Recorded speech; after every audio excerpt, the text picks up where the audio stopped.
নমস্কাৰ মই দিলীপ গগৈ আপোনালোক সকলোকে মই মোৰ ইউটিউব চেনেললৈ স্বাগতম জনাইছো। আজি মই আপোনালোকৰ আগত দেখাব বিচাৰিছো যে আমাৰ আসাম পুলিচ ড্ৰাইভাৰৰ 600 কিমানটা পোষ্টৰ এপ্লাই হ'ল তো তাৰ বতিয়া অতি সোনকালে এডমিট কাৰ্ড আহিবলগীয়া হৈ আছে।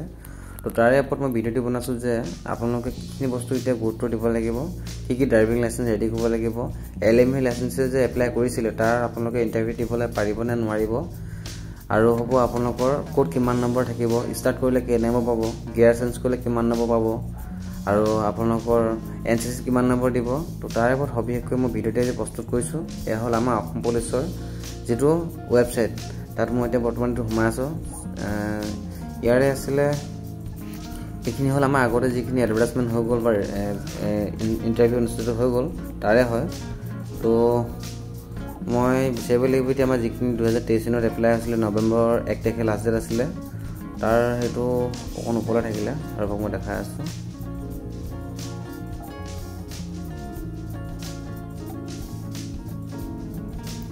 তো সকলোৱে ভিডিঅ'টি চাই থাকিব প্ৰথমৰ পৰা, ধুনীয়াকৈ মই বুজাই যাম কথাখিনি। আৰু এইটো চাওক আহি গ'ল recruitment for 654 post of driver constable in Assam Police। Assam পুলিচৰ আন্ডাৰত ড্ৰাইভাৰ কনষ্টেবল নিযুক্তি পদৰ বাবে 654টা পদৰ বিজ্ঞাপন মুকলি কৰা হৈছিলে আপোনালোকৰ 7/10/2023 ত। তো ইয়াৰে যেটো আমাৰ এডভাৰটাইজমেন্টটো বলকচোন চাওঁ, তাত আপোনালোকক দেখাই দিম যে ইয়াত আপোনালোকৰ কি কি সুবিধা হ'ব। বয়সৰ সময়মতে ক'ব নাযাওঁ, বয়সৰ সময়মতে যেটো অলৰেডি এপ্লাই হৈ গ'ল ইয়াতে কৰি কোনো ধৰণৰ লাভ নহ'ব। তো আপোনালোকে কিখিনি বস্তু এতিয়া গুৰুত্ব দিব লাগিব সেইখিনি চাওক। এইটো হ'ল মই পিডিএফটো অন কৰিছো, অলৰেডি এটা ডাউনলোড কৰি থোৱা আছিলে। তো ইয়াত এইবাৰ দেখা পোৱা গৈছে যে কোনো ধৰণৰ মেল সকলে এবাৰ এপ্লাই কৰিব পৰা নাছিলে। এটা অকল ফিমেল সকলে এপ্লাই কৰিব পৰা নাছিলে, তো অকল মেল সকলৰ বাবেহে ইয়াত পোষ্ট আহিছিলে 654টা পোষ্ট আহিছিলে।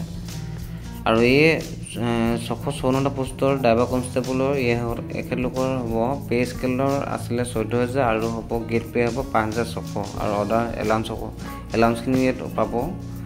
তো তাৰ পাছতে ইয়াৰ যেটো আমাৰ আবেদন প্ৰক্ৰিয়া চলিছিলে 15/10 মানে আমাৰ হ'ব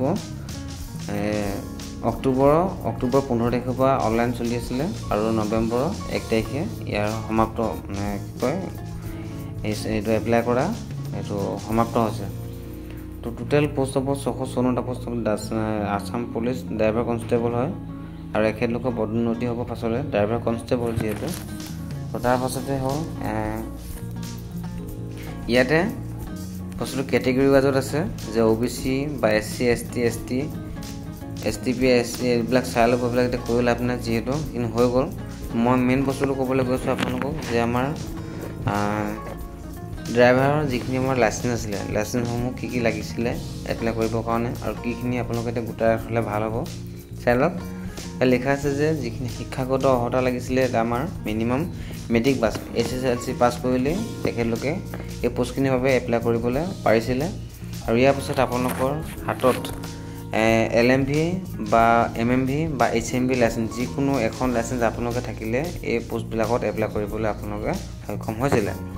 ইয়াৰ কথা হ'ল যে আসাম পুলিচৰ কনষ্টেবল ড্ৰাইভাৰ হ'লে মানে তেখেতলোকৰ সুবিধা কিছুমান কথা আছে যে LMV সকলে অকল যিখিনি আমাৰ চাৰিচকীয়া গাড়ী থাকে সেইখিনি গাড়ীকে চলাবলৈ তাত পাব, আৰু যিখিনি MMV থাকে তেখেতলোকে কমাৰ্চিয়েল বা যিখিনি আমাৰ 6 চকাৰ গাড়ী থাকে সেইবিলাক চলাব পাৰিব। আৰু HMV যিখিনি হেভি লাইসেন্স আছে তেখেতলোকক ডাঙৰ ট্ৰাক বা বাছবিলাক চলাবলৈ তেখেতলোকে সুবিধা হ'ব। গতিকে তেখেতলোকৰ ডিউটি ইমান বেছি নহয়, ডিউটি বেছি পাছত মই এটা ভিডিঅ' বনাই ক'ম। গতিকে প্ৰথমতে লাইসেন্সখিনি আপোনালোকে গুৰুত্ব দিয়ক। যিসকলে দ্বিতীয় লাৰ্ণাৰখন দি পিনি এপ্লাই কৰিছিলে তেখেতসকলে লাইসেন্সখন যদিও আজিও ডাকঘৰ যোগে আহি পোৱাহি নাই, এবাৰ দ্বিতীয় অফিচত গৈ খবৰ কৰকগৈ, কিজানি আপোনালোকৰ তাত আপোনালোকৰ যিটো ডাকঘৰ পোষ্টেল এটা চালান কাটিব লাগে, সেই পোষ্টেল চালানটো নাকাটিলেও আপোনালোকৰ লাইসেন্সখন ঘৰলৈ ডাকঘৰ যোগে নাহে। গতিকে সেইটো এটা খবৰ কৰি লওক। তাৰ পাছতে ইয়াৰ পাছত আহিব আপোনালোকৰ মই দেখা যাম এইখিনিতো ৰানিঙৰ বিষয়টো গম পায় কিমান দৌৰিব লাগিব কি কথা। তো যিসকলে ইণ্টাৰভিউ দি আছে তো সেইখিনি বিষয় মই ক'ব নাযাওঁগৈ। আৰু সম্পূৰ্ণটো এক CCTV কেমেৰাৰ ভিতৰতে হয়, ৰেকৰ্ডিং হৈ থাকে কেমেৰা, সেইখিনি সকলোৱে গম পাওঁ বা ইয়াতে আমি গম পাই থাকোঁ, ভিডিঅ' দেখি আছোঁ আগৰ পৰা। তো এতিয়া মই আপোনাক ক'ব বিচাৰিছোঁ যে আমাৰ কোনখিনি কিমান নম্বৰ থাকে। যেতিয়া আমি ইণ্টাৰভিউ জেগা যাম ভাইভা মানে কি কয় ড্ৰাইভিং টেষ্ট দিবৰ কাৰণে, ড্ৰাইভিং টেষ্ট দিয়ে আৰু ড্ৰাইভাৰ এইয়ৰ ছিগনেল বা এনেকৈ ভাইভাৰৰ ওপৰত একেদিনাই হ'ব হা, ভাইভাৰ আৰু মানে স্কিল টেষ্ট আৰু আমাৰ হ'ব ড্ৰাইভিং টেষ্ট। ইয়াতে কি হ'ব হেৰি তাতে ড্ৰাইভিং টেষ্ট কৰিব দিয়াৰ আগত আপোনালোকক অফিচত কি কয় ধুনীয়াকৈ অফিচত বা অৰেল সুধিব কিছুমান ড্ৰাইভাৰ ইঞ্জিনৰ ৰিলেটেড ভিডিঅ' কি কয় ইঞ্জিনৰ বিষয়ে সুধিব, পাৰ্টছৰ নাম সুধিব, ৰোড চেঞ্জৰ বিষয়ে সুধিব, তাৰপাছত কমাৰ্চিয়েল গাড়ীবিলাকৰ বিষয়ে সুধিব, ডাম্পাৰ আদি কৰি পিনি বাছবিলাক চলাবলৈ কেনেকুৱা ধৰণৰ কাগজ পাতি দৰকাৰ হয়, তাৰপৰা ৰোড পাৰ্মিশ্যন ল'বলৈ কি কৰিবলগীয়া হয়, ক'ত যাবলগীয়া হয়, বা এখন গাড়ীয়ে ধৰি লওক বিয়াৰ কাৰণে ক'ৰবাত যাবলগীয়া হ'লে ৰোড পাৰ্মিশ্যন ল'ব লাগে নালাগে, এনেকুৱা ধৰণৰ কিছুমান কথা সুধি দিব। আৰু ইয়াত আপোনালোকে দেখিব পাইছে যে এইটো 1 নম্বৰটো, গাড়ীখন যদি আপোনালোকে ষ্টাৰ্ট কৰিব পাৰে ট্ৰান্সপৰ্ট এখন ভেহিকল, তেনেহ'লে তাত আপোনালোকক 1 নম্বৰ এটা পাব। ইয়াত লিখা আছে ধুনীয়াকৈ। আৰু গিয়াৰ চেঞ্জিং কৰিব পাৰিলে বা আপোনালোকে গিয়াৰ যদি অদলি বদলি কৰিব পাৰে 1 নম্বৰ পৰা 2 নম্বৰ, 2 নম্বৰ 3 নম্বৰ, বা ৰানিং অৱস্থাত থাকোঁতে যদি গাড়ীখন পিকআপটো কমি যায় তো বেছি গিয়াৰ পৰা 4 নম্বৰ গিয়াৰ পৰা ধৰি লওক 2 নম্বৰ গিয়াৰলৈ যদি আনিব পাৰে, তেনেহ'লে তাত আপোনালোকৰ গিয়াৰ চেঞ্জ কৰা সময় পাব 1 নম্বৰ এটা। তাৰপৰা আৰু জেনেৰেল ড্ৰাইভিং আমাৰ কিছুমান কণ্ট্ৰল কৰিবৰ কাৰণে গাড়ীখন খলা বমা ৰাস্তাত যদি আপোনালোকে ভালকৈ চলাই দিব পাৰে, ব্ৰেক মৰা সেইবিলাক যদি গম পায় তেনেহ'লে তাত 2 নম্বৰ পাব। তাৰপাছত আৰু ব্ৰেক বা ষ্টপ গাড়ীখন কেনেকৈ ৰখাব লাগে, পাৰ্কিং কৰা, ৰিভাৰ্চিং কৰা, মানে গাড়ীখন পিছলৈ নিয়া, এইবিলাক যদি আপোনালোকে জানে তাত 1 নম্বৰ পাব। কিন্তু ইয়াত এটা কথা মন দিব লাগিব, এই যি 10 নম্বৰ আছে 10 নম্বৰ ভিতৰত মেক্সিমাম ল'ৰা ছোৱালীয়ে 5 বা 6 নম্বৰ এটা পাবলৈ সক্ষম হয়। তো গতিকে আপোনালোকে ইয়াত এটা কথা গুৰুত্ব দিব লাগিব যে সকলোকে আপুনি প্ৰায় আপুনি তাতে ইণ্টাৰভিউ জেগাতে মিনিমাম 4-5 জন ল'ৰা কাটিবলৈ চেষ্টা কৰিব লাগিব। কাটিবলৈ এনেকৈ কাটিব লাগিব যে 10ৰ ভিতৰত আপুনি 7 বা 8 পাবলৈ চেষ্টা কৰিব, তেতিয়া আপোনাৰ নামটো একদম টপত থাকিব। কিয়নো আজিকালি প্ৰায় ল'ৰাই গাড়ী চলাব জানে, তেখেতলোকে গৈ পিনি ষ্টাৰ্ট দি দিব 1 নম্বৰ পাব, গাড়ীখন আগলৈ নিয়া পাছলৈ নিয়া, লাইট জ্বলোৱা, হৰ্ণ বজোৱা, ছিট বেল্ট লগোৱা, কিবা কোৱা, এইবিলাকতে ধৰি লওক যেনেকৈ নহওক নাম্বাৰ 5 নম্বৰ এটা গোটাই দিয়ে।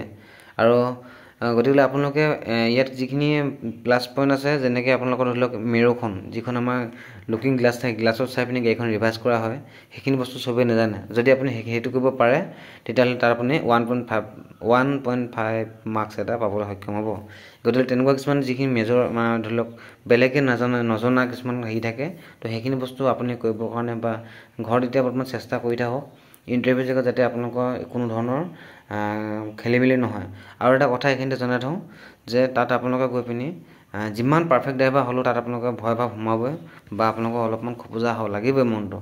কিয়নো মোৰ তেনেকুৱা লাগিছিলে, যিহেতু পিছফালে এজন নিৰীক্ষক বহি থাকিব, MBSR পিছফালে বহি থাকিব, বহিলেও তেখেতে ধুনীয়াকৈ আপোনাক গাড়ীখন কেনেকৈ চলাইছে কি কৰিছে তাৰ ওপৰত নাম্বাৰ দি যাব, আৰু এইফালে আপোনাৰ লগত এজন উস্তাদ বহি যাব।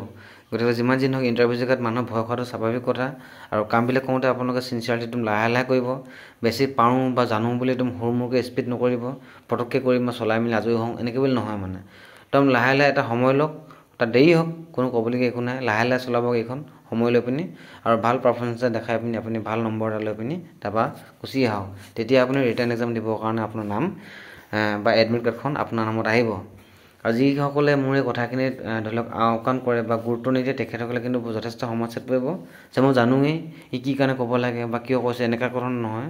মই যিহেতু মানে গম পাই আহিছোঁ, গৈ আহিছোঁ, গতিকে সেইকাৰণে আপোনালোকক মই সুবিধাতে কথাটো জনাই দিছোঁ। ইণ্টাৰভিউ জেগা তাতে আপোনালোকৰ জীৱনৰ কথা কিছুমান থাকে, গতিকে জানো বুলি পাৰোঁ বুলি বেছি উস্তাদি পাই পিনি কৰিব নাযাব, লাহে ধীৰে কামবিলাক কৰিব আৰু ভাল হ'ব। মই আগৰ ভিডিঅ'খিনি বনাইছোঁৱে, যেনেকৈ ছিট বেল্ট লগাবলৈ, কেনেকৈ গ্লাছখিনি ঠিক কৰিব লাগে, বা দৰকাৰ হ'লে মই আকৌ এবাৰ ভিডিঅ' এটা বনাই দেখাম, আপোনালোকক কৈ দিম ধুনীয়াকৈ। আৰু আমাৰ NCC যিখিনি কেডেট আছিলে, তো তেখেতসকলৰ সুবিধা হ'ব ইয়াত।